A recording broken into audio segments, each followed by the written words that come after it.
Supreme court ने सुशील शर्मा के लिए ये भी कहा था कि वो बेरहम नहीं है। क्यों कहा था? क्योंकि जब पुलिस ने सुशील शर्मा को बॉडी दिखाई नैना की, तो वो उसकी बॉडी को देखने के बाद ज़ोर ज़ोर से रोने लगा। इसलिए सुप्रीम कोर्ट ने कहा कि ये बेरहम नहीं था। वेलकम दोस्तों, कैसे हैं सभी? मुझे कमेंट करके ज़रूर बताएं और कहाँ से देख रहे हैं आप वीडियो। अपना स्टेट और डिस्ट्रिक्ट भी मुझे शेयर करें। दोस्तों, आज की स्टोरी तंदूर हत्याकांड पर है, लेकिन जो स्टोरी का लेवल है वो काफ़ी डिफरेंट होगा। अगर आपने कहीं देखी है तब भी आपको नज़र आएगा कि क्या डिफरेंस है, क्योंकि मैंने जजमेंट पढ़ा है सुप्रीम कोर्ट का, हाई कोर्ट का मैंने जजमेंट पढ़ा है। किस आधार पर सुशील शर्मा की मृत्यु दंड की सज़ा को सुप्रीम कोर्ट ने कन्वर्ट किया लाइफ इम्प्रिजनमेंट में, यानी आजीवन कारावास में, और फिर बाद में हाई कोर्ट ने किस आधार पर सुशील शर्मा को रिहा कर दिया, क्योंकि उस समय का ये सबसे जघन्य अपराध माना जाता है। पूरा देश में इस अपराध की बातें हुई थी। उसके बाद भी एक व्यक्ति को जिसने इस तरीके का जघन्य अपराध किया तो क्यों छोड़ दिया बाद में सुप्रीम कोर्ट और हाई कोर्ट ने। तो इस वीडियो को पूरा देखें। अगर आपको पसंद आती है स्टोरी तो लाइक करें, शेयर करें और मुझे शेयर करें वो स्टोरीज जो आप सुनना चाहते हैं अलग ही लेवल के अंदर, क्योंकि हम चलेंगे फैक्ट्स के ऊपर। जो facts supreme court, high court, sessions court के समक्ष आए, 0 से लेके 100 तक, एग्जाम्पल के तौर पे हम ये बात कह सकते हैं। तो दोस्तों, जो मामला है वो है प्रेसिडेंट यूथ कांग्रेस के सुशील शर्मा का। उस समय जब सन 1992 की हम बात कर रहे हैं, सन 1992 में ये साहब प्रेसिडेंट थे यूथ कांग्रेस के, और इन्होंने एक फ्लैट खरीदा था। जो फ्लैट खरीदा था इन्होंने जगदीश PD करके नाम आया है कोर्ट के समक्ष, उनसे खरीदा था। और ये जो जगह थी वो जगह थी अशोक यात्री निवास के पास एक मंदिर था, वो मंदिर मार्ग के नाम से कहा जाता था। उस जगह पे इन्होंने एक फ्लैट खरीदा और 1992 के अंदर ही ये जब फ्लैट खरीदा, उस समय से जो नैना सहानी है वो उस फ्लैट पर आया जाया करती थी। पुलिस इन्वेस्टिगेशन के अंदर ये बात आई है कि वो कई बार आया जाया करती थी और उस फ्लैट में कभी कभी नाइट को वो रुक भी जाया करती थी। ये बात चल रही है 1992 की, क्योंकि जो घटना घटित हुई है वो 1995 में हुई है, लेकिन पुलिस की इन्वेस्टिगेशन के अंदर ये बात आ रही है। इसके बाद इन दोनों ने अपने हिसाब से ही शादी कर ली। इस तरीके से कोई ऐसी शादी नहीं थी जो समाज की नज़र में हो, लेकिन इन दोनों ने अपने हिसाब से शादी कर ली, ये पुलिस कहती है। बाद में पुलिस की इन्वेस्टिगेशन के अंदर ये बात भी आई कि जो नैना सहानी है वो शादी को पब्लिक करना चाहती थी, और ये वहाँ के जो आसपास के लोग रहने वाले थे केवल उन्हीं तक सीमित रखना चाहता था। जो पड़ोसी थे उनको पता था कि ये शादीशुदा है। तो दोस्तों, बात आती है 1995 की। यहाँ पर हमने उस चीज़ को जिक्र कर लिया कि सन 1992 को वो उस लोकेशन पे जाकर के शिफ्ट हुआ। तो 1995 को क्या हुआ? 2 जुलाई 1995 को उस स्थान पे हम चलते हैं जिस स्थान पर इस घटना की शुरुआत हुई। अशोक निवास यात्री जो स्थान है, यहाँ पर ड्यूटी लगी थी अब्दुल नज़ीर कुंजू की। इसके साथ एक व्यक्ति था होमगार्ड जिसका नाम है चंदर। ये दोनों गश्त पर निकले हुए थे। अशोक यात्री निवास के पास जब ये दोनों पहुँचे तो इनको एक औरत की आवाज़ सुनाई दी। उस व्यक्ति को, उस औरत को कोर्ट में गवाह के रूप में पेश किया गया है। अनारू नाम की ये औरत थी। इस औरत के पास ये दोनों जाते हैं तो वो चिल्लाती है और उनको बताती है। जब वो पूछते हैं कि भाई क्या हुआ, क्यों चिल्ला रही हो, क्यों रो रही हो, तो वो बताती है कि सर पास में जो होटल है उसमें आग लग गई है और वहाँ से बहुत ज़्यादा धुआं निकल रहा है। तो ये दोनों उधर जाते हैं होटल के पास, और वहाँ जाकर किनारे जो किचन है उसके नज़दीक से अंदर की तरफ झांकते हैं तो धुएं का गुबार उनको नज़र आता है और आग की लपटें।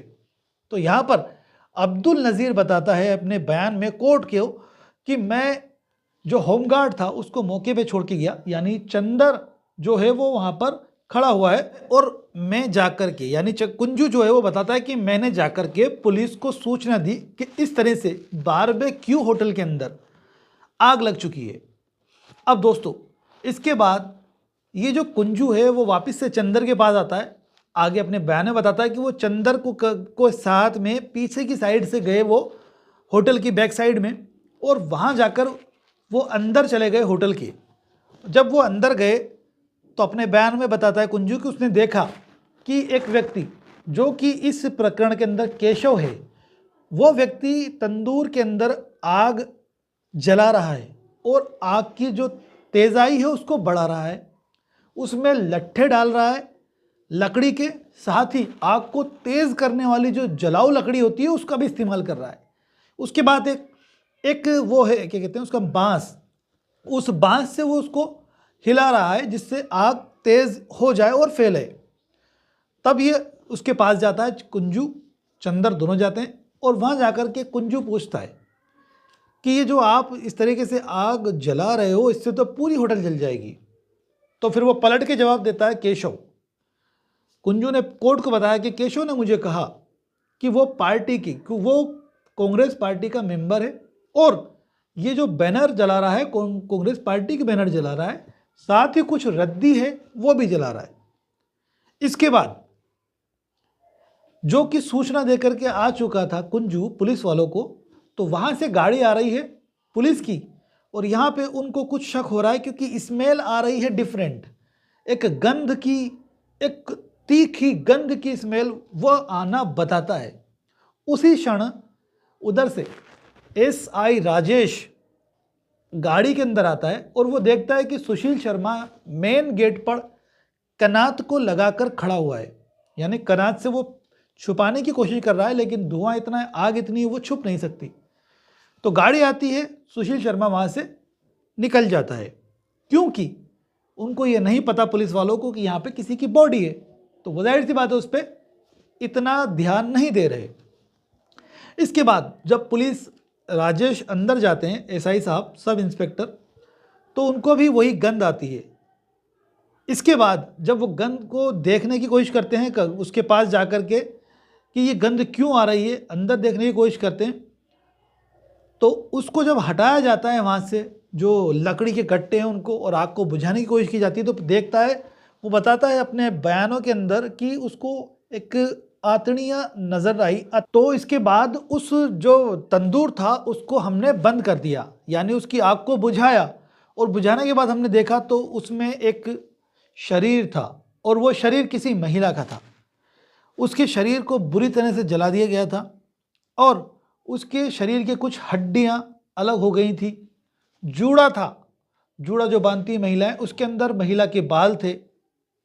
तो इस आधार पर उसको पकड़ लिया जाता है, केशव को। वहाँ पर जो एसआई साहब है और कुंजू है, उन्होंने उस बंदे को, केशव को पकड़ लिया। उसके बाद उन्होंने बाहर जाकर सुशील शर्मा जो कि गेट पर खड़ा था उसको ढूंढने का प्रयास किया, लेकिन वो फरार हो चुका था। तभी इस लोकेशन पे सीनियर ऑफिसर यानी वरिष्ठ अधिकारी निरंजन सिंह आ जाते हैं, जिन्होंने इस मामले का इन्वेस्टिगेशन किया है। वो मौके पे आते हैं। आने के बाद जो व्यक्ति है केशव, उसकी गिरफ्तारी करते हैं, यानी उसको गिरफ्तार करते हैं क्योंकि वो इन्वेस्टिगेट करें मामले को पूरे को। देन वहीं पर जो अब्दुल नज़ीर कुंजू है उसके बयान लेखबद्ध करते हैं, क्योंकि एज ए विटनेस कुंजू इस मामले के अंदर पेश हुआ, सबसे पहला व्यक्ति जिसने इस घटना को देखा और इस घटना के बारे में सूचना दी पुलिस को, वो कुंजू था। वो कुंजू कैसे हुआ? क्योंकि वो महिला जिसने तो सिर्फ आग देखी और धुआं देखा, बाद में जब मौके पे पहुंचा तो कुंजू ने बॉडी देखी, इसलिए वो इंपॉर्टेंट विटनेस था। इसके बाद जो कपड़े केशव ने पहन रखे थे, उन कपड़ों को इसलिए जब्त किया गया क्योंकि उसके कपड़ों पर खून के धब्बे लगे हुए थे, तो वजह सबूत इनको जब्त किया गया। उसके बाद जो ये सुशील शर्मा था, इसकी काफ़ी तलाश की गई लेकिन नहीं मिला, तो फिर कोर्ट से उसके खिलाफ वारंट इशू करवाए गए। वारंट इशू करवाने के बाद ये जो केशव है, इसके साथ उसके फ्लैट पे ले जाया गया। केशव उसके फ्लैट पे लेके जाता है जो सुशील शर्मा रह रहा है उस स्थान पर। जब उस स्थान के अंदर वो घुसते हैं, एंटर होते हैं, तो देखते हैं कि एक कमरा है, उसका जो बेड है वो पूरा खून से लथपथ है। वहाँ पर एक महिला के बाल हैं जो खून से लथपथ हैं, दीवार पर खून लगा है, वहाँ पर कुछ फायर्ड कारतूस के खोखे मिलते हैं, उन सभी को पुलिस जब्त कर रही है। एक डायरी मिलती है जिसमें यह लिखा है कि सुशील शर्मा नैना साहनी को बहुत प्यार करता है और जो मकान है उसके अंदर बारबेक्यू जो होटल है उस होटल के भी दस्तावेज मिलते हैं। इन सभी को पुलिस जब्त कर लेती है। नीचे जो मकान के नीचे एक कार खड़ी है उस कार को भी पुलिस जब्त कर लेती है। कार को जब्त इसलिए करती है क्योंकि वो नैना के नाम पर थी कार, इन्वेस्टिगेशन के लिए। आसपास के लोगों से पुलिस अब पूछताछ कर रही है वहां पर, तो पता चलता है कि यहां पर इस फ्लैट के अंदर नैना साहनी और सुशील शर्मा रहते हैं। पुलिस को कमरे के अंदर कुछ तस्वीरें भी मिलती हैं, उसको भी पुलिस सीज करती है, जिसमें सुशील शर्मा और नैना साहनी फोटो के अंदर एक साथ नजर आ रहे हैं। अब यहां पर इसकी पुलिस को शक हुआ कि कहीं ना कहीं जो बॉडी है ये इस महिला की हो सकती है जो कि सुशील शर्मा के साथ है। आइडेंटिफिकेशन जरूरी थी कि वो बॉडी किसकी है, इसलिए पुलिस ने संपर्क किया नैना के माता पिता से और उनको मुर्दाघर में लाया गया। वहां पर ले जाकर के बॉडी दिखाई गई, लेकिन वो सिर्फ रोते रहे।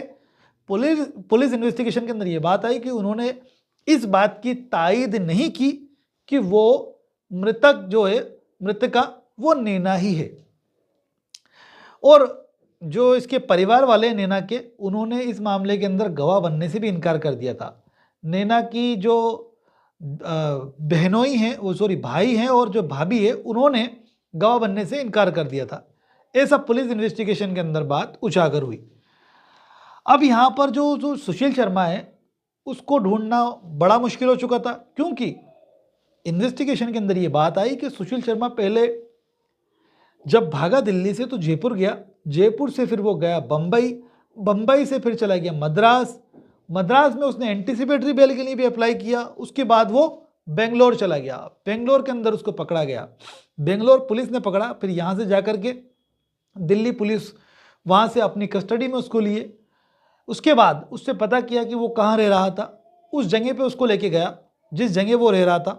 पुलिस के साथ वो गया और बताया कि मैं फला वकील के साथ यहाँ पर रह रहा हूँ। वहाँ पर उसका सामान था एक ब्रीफ केस, उस ब्रीफ को इसको जब्त किया गया। उस ब्रीफ केस के अंदर कुछ कागजात थे, एक बंदूक थी, रिवॉल्वर थी जो कि लाइसेंसी थी, उसके साथ कुछ कारतूस थे और इन सभी को सीज किया। और ये इन सभी चीज़ों को ला करके इस मामले के अंदर जब्त किया गया। बाद में इनका जो आर्मर टेस्ट होता है वो टेस्ट कराया गया, तो पाया गया कि जो खोखा उस घर के अंदर बरामद हुआ था, सुशील शर्मा के फायर्ड कारतूस जो बरामद हुए थे वो, और जो नैना के शरीर में गन लगी थी वो, उसकी गोलियां और जो ब्रीफ केस के अंदर मिली गोलियां और जो गन, वो सब मैच हो रही हैं। अब दोस्तों यहां पर बात आती है, सुशील शर्मा को जब पकड़ लिया तो सुशील शर्मा से पूछताछ की गई कि इस घटना को अंजाम क्यों दिया। तो सुशील शर्मा ने बताया कि मैंने नैना से मैं बहुत प्यार करता था और मैंने उससे शादी कर ली थी। मुझे पता था कि मतलून करीम करके एक व्यक्ति है जिससे उसके अच्छे संबंध है, वो काफ़ी क्लोज है, लेकिन मुझे लगा था कि शादी के बाद वो शायद सिर्फ मेरे बारे में ही सोचेगी या वो भूल जाएगी मतलून करीम को।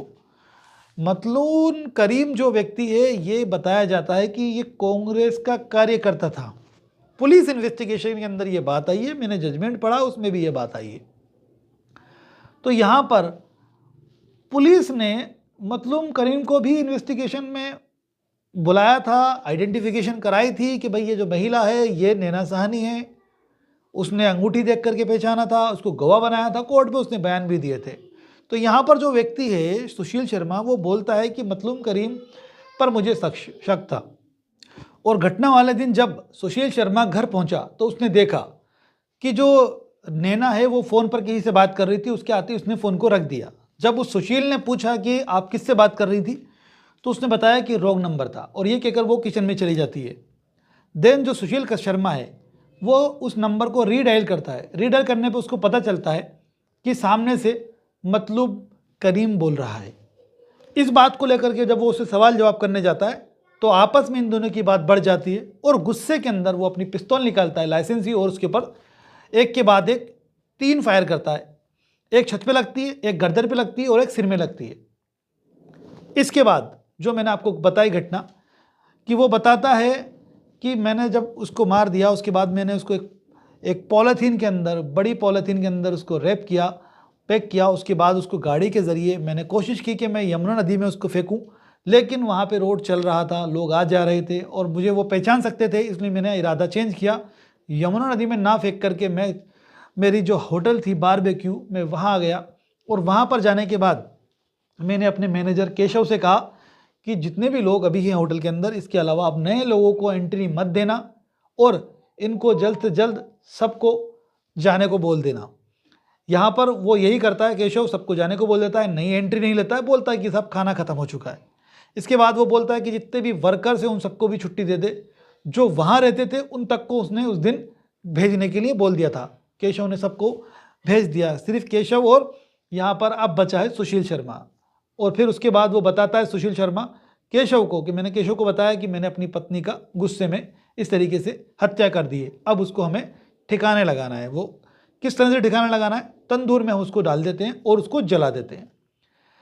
तो दोस्तों बाकी जो सिचुएशन है वो मैं आपको बता ही चुका हूँ कि किस तरीके से फिर वहाँ पर अब्दुल नज़ीर कुंजू की एंट्री होती है। ये जो मामला है, इस मामले के अंदर अय्यो ने एक और चीज़ पाई कि ये जो सुशील शर्मा है, इसको बचाने के लिए 3 व्यक्तियों ने, जिनके नाम आए हैं यहाँ पर, जयप्रकाश, ऋषिराज और राम प्रकाश, इन लोगों ने कुछ पैसे इससे डिमांड किए थे। किससे? सुशील शर्मा थे। तो इसलिए इस प्रकरण के अंदर ये बचाने वाले थे, बचाने की कोशिश कर रहे थे, इन्होंने कमीशन लिया था उससे। तो फिर इन्वेस्टिगेशन ऑफिसर ने इन 5 के खिलाफ चार्जशीट कोर्ट के अंदर फाइल की थी, जिसमें एडीजे कोर्ट दिल्ली ने सुशील शर्मा को ये पाया कि जो सुशील शर्मा है, क्योंकि मैन अक्यूज इस मामले के अंदर सुशील शर्मा था, तो उसको मृत्यु दंड से दंडित किया। इसके बाद वर्ष 2003 के अंदर ये जब दंडित किया गया तो इसको चैलेंज किया गया सुप्रीम कोर्ट, हाई कोर्ट के अंदर सुशील शर्मा के द्वारा, और वर्ष 2007 के अंदर हाई कोर्ट ने सजा को बरकरार रखा, यानी जो लोअर कोर्ट का फैसला था 2003 का वो यथावत रख दिया, मृत्यु दंड से ही दंडित किया, कंफर्म कर दिया उसको।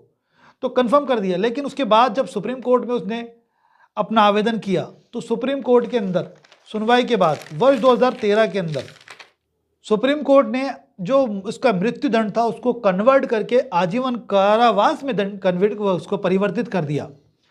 इसके बाद दोस्तों ये हो जाता है ओवरऑल डिसीजन 2013 तक।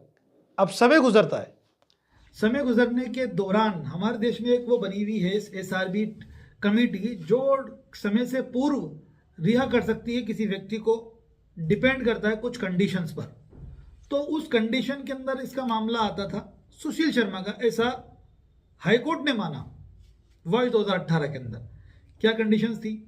ये थी कि भाई जो जेल अधीक्षक है, जेल का जो अधिकारी है, वो उसके द्वारा उसके लिए पॉजिटिव रिपोर्ट भेजी गई थी कि इसका आचरण अच्छा है, सही है, ये किसी प्रकार से कोई उल्लंघन नहीं करता, और जितने टाइम पीरियड के अंदर जितनी इसने समय में गुजारा है जेल के अंदर, उसके हिसाब से इसका जो कंडक्ट है वो पॉजिटिव है, वैसे व्यक्ति को रिहा कर देना चाहिए समय से पूर्व। इसी तरीके की रिपोर्ट अन्य अन्य व्यक्तियों के द्वारा इसके बारे में भेजी गई थी, अन्य कर्मचारी के द्वारा।